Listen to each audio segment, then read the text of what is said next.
It was a personal note between two civilizations to the start of the Prime Minister's visit to Japan. Narendra Modi gave his counterpart a book on Vivekananda and the Bhagavad Gita. Now it's time to get to the business end of the visit.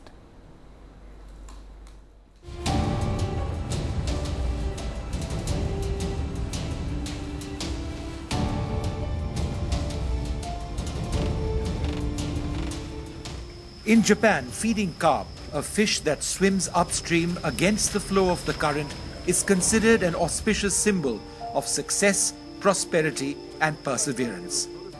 By feeding carp today, shortly after arriving in Japan, the two Prime Ministers, Narendra Modi and Shinzo Abe, reaffirmed the direction that they wanted to take their bilateral relationship.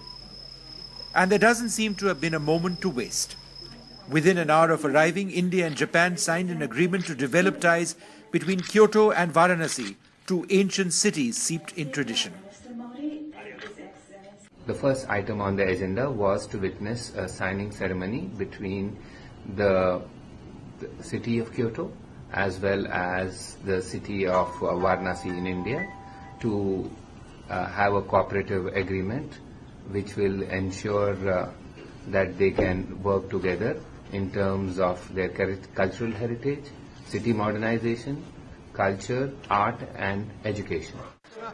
In fact, all of Sunday, the Prime Minister will learn from experts and others about how Kyoto has maintained its cultural traditions while looking towards the future.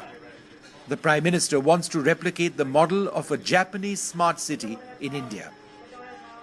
In the evening, he departs for Tokyo ahead of delegation-level talks. What seemed clear today is the close personal relationship Prime Minister Modi shares with his Japanese counterpart.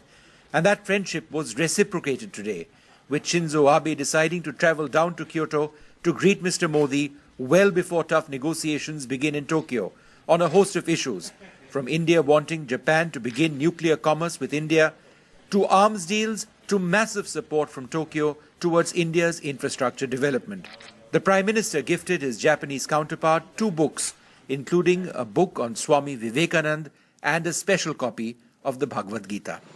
The visit of Prime Minister Modi to Japan is the first bilateral visit by the Prime Minister outside the subcontinent. Japan accords a great deal of importance to India as well. But the first part of this trip is a learning one for the Prime Minister, as he learns about the city of Kyoto and how a heritage city can combine culture, a history and also state-of-the-art modernity.